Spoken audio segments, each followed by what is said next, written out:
هېڅوک نه بارکزی تر اسحاقزي بهتر دی، نه علیزی تر ابل بهتر دی، نه ابل دی. ښه سړی څوک دی؟ ښه خلک هغه دي چې د خپل ولس ستونزې واورېدلې، د دې ولس سره یې کومک وکړي، د دې ولس لپاره یې روغتون منظور کړي، مکتب یې منظور کړي، سړک یې منظور کړي، د دې خلکو غږ یې تر دولته پورې ورسوئ.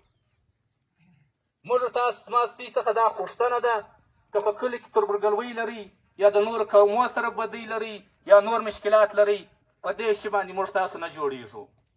په تعصب، په تربورګلویو، په بدنیتیو، په مشکلاتو دغه څومره کلونه وسول، کمه ګټه یې وکړله.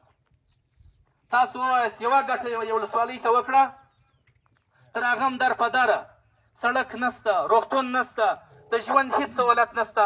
هر کلي ته چې ځې هر کس قسم اخلي چې زه ماښام ډوډۍ نه لرم. دا زموږ ستاسو د بې اتفاقۍ څه. ورور د ورور سره سلام نه لري، بل وایي دا زما تربور دی، بل وایي دا د فلانکي قوم دی، بل وایي دا د فلانکي کلي دی، بل وایي دا زما د نیکه سره دی کړي دي.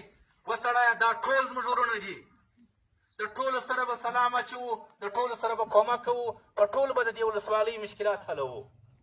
دا ولسوالي د ټولو ګډه ده. دلته موږ به اسحاقزو په دې ولسوالۍ کې ژوند نسو کولی، دلته موږ به علیزو نسو کولی، دلته موږ به وتکو نسو کولی، دلته هغوی به موږ نسو کولی، دلته موږ د نورو څه نسو کولی. خو که په اتفاق سو، که په اتحاد سو، که په یوه خوله سو، خامخا به هم سړک جوړېږي، هم به روغتون جوړېږي، هم به مدرسه جوړېږي، هم به مکتب جوړېږي، هم به په خپل کلي کې ډاکټر لرو، هم به انجینر لرو، هم به خبریال لرو، بیا به هم دومره ذلیله، هم دومره مشکلات ونه لرو لکه نن چې یو. همدغه ضلالت دی چې پر دغه لارې باندې نن موږ روان یو. همدغه ضلالت دی چې زموږ خلک اوس ماښام ډوډۍ نه لري.